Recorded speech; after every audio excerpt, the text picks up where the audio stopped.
नाशिक जिल्ह्यातील मालेगाव तालुक्यातील डोंगराडे गावातून अत्यंत संतापजनक आणि हृदय पिटाळून टाकणारी बातमी समोर येते। काल रात्री अवघ्या 3 वर्षीय चिमुकलीचा संशयास्पद मृतदेह आढळून आलाय। लैंगिक अत्याचाराची धक्कादायक बाब ही समोर आली आहे। यामुळे संतापलेल्या डोंगराडे आणि परिसरातील ग्रामस्थांनी थेट मालेगाव धुळे महामार्ग अडवलेला आहे। टायर पेटवून रास्ता रोको आंदोलन सुरू केलंय आणि गेल्या 4 तासांपासून महामार्गावर वाहतूक ठप्प झाली आहे। आरोपीला फाशी द्या, कठोरातली कठोर शिक्षा व्हावी अशी एकमुखी मागणी ग्रामस्थ करत आहेत।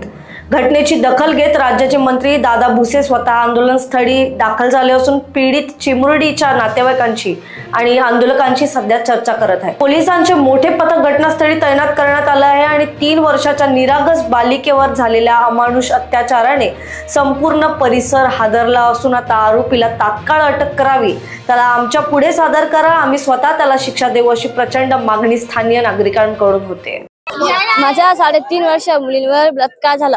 आम्ही गेलो होतो त्याच्या घरी, तो म्हणे मी कॅडबरी खाऊ घालली आणि दुसऱ्या दुकानावर सोडलं म्हणे। घरी आला परत म्हणाला तो फोटो टाका म्हणे। काहीच नव्हता। गल्लीतलाच पोरगा होता, त्याला आमच्या समोर आणा। माझी मुलगी खेळत होती वाळूवरती। एवढा छोटासा लेकरू त्याच्या पोटात कळलं नाही। आम्हाला न्याय पाहिजे। मंत्री महोदय इथं पाहिजे होते। मंत्री महोदयांना विनंती आहे की मंत्री महोदयांना अशी विनंती आहे की बाल हत्या झाली आहे इथं, त्यामुळे आम्हाला इथं न्याय पाहिजे। मंत्री महोदय जोपर्यंत इथे येत नाही तोपर्यंत आम्ही इथून हलू शकत नाही आणि आम्हाला गावातच फाशी पाहिजे। पूर्ण गावाची विनंती आहे। आरोपीला फाशी झालीच पाहिजे। आरोपीला फाशी झालीच पाहिजे। एवढे मुलगी होती, तिला तिच्यावर होतं, उद्यावर आमच्यावर केलं, आज तिच्यावर उद्या आमच्यावर राहणार आहे। त्या आरोपीला फाशी झालीच पाहिजे। आरोपीला समोर आणा, त्याला आम्ही फाशी देऊ, नाही तर त्याला इथं आमच्या समोर उभं जाळू। त्याला जाळायलाच पाहिजे इथं आमच्या समोर। त्याला फाशी झालीच पाहिजे आणि आमच्या मुलीला न्याय मिळालाच पाहिजे। 3.5 वर्षाचं लेकरू आहे आमचं वालं। जाळल्याशिवाय आम्ही इथून हलणार नाही। 4 वर्षाच्या मुलीवर बलात्कार झाला, उद्या दुसऱ्या मुलीवर करेल। आम्हाला न्याय पाहिजे, फाशी पाहिजे, आरोपीला फाशी झालीच पाहिजे। आज तो जर सुटला तर पुन्हा कोणी येईल? या लोक म्हणतील डोंगराळ गावात काही नाही, असंच होऊन जातं मुलींवर। तो बी काय मुली पुढे शिकणार आहे का? त्यांना काही सेफ्टी नाही का? आज आमच्या समोर त्याला फाशी दिलीच पाहिजे। आम्हाला न्याय मिळालाच पाहिजे। कुठंच नाही तर मुली वोटिंग बी करणार नाही। मुलींनी कुठे शाळेत पण जाऊ नये का? एका 4 वर्षाच्या मुलीवर आज बलात्कार होतोय, सरकार झोपलेलं आहे का? तर आम्हाला न्याय मिळते, मग आम्ही काय म्हणून हे करायचं? आम्ही यांना वोटिंग करतो, सगळं देतो, सगळं करतो, त्यामुळे आम्ही यांना निवडून देतो।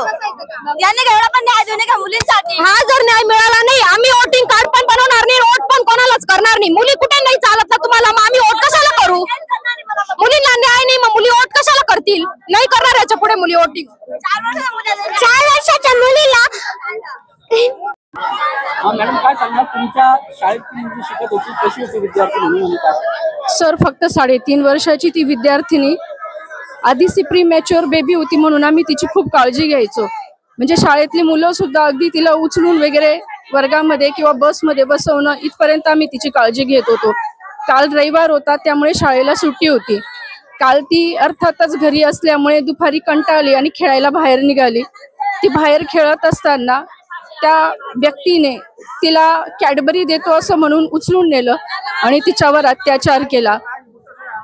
तिची अगदी नाही सांगता येणार, जसं देवी महिषासुराचा वध करते ना, त्या पद्धतीने त्या व्यक्तीचा वध झाला पाहिजे।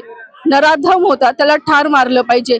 आपण फक्त म्हणतो सर मुलगी वाचवा, मुलगी शिकवा, पण मला वाटतं या देशामध्ये मुलगी अशी नकोशीच झालेली आहे। तिच्यावर वेळोवेळी जो अत्याचार होतो ना, तो कुठेतरी थांबला पाहिजे आणि ह्या चिमुकलीला न्याय मिळाला पाहिजे।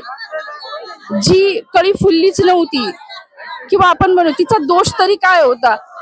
तिच्यासोबत इतकं वाईट वर्तणूक करण्यात आलेलं आहे। तिला न्याय द्या आणि त्याच्यासाठी आम्ही सगळेजण इथे थांबलेलो आहे। तिला जोपर्यंत न्याय मिळत नाही तोपर्यंत हे आंदोलन थांबणार नाही, हा ठाम निश्चय सगळ्यांचा झालेला आहे। Bureau report, Lokvahini media, Nashik.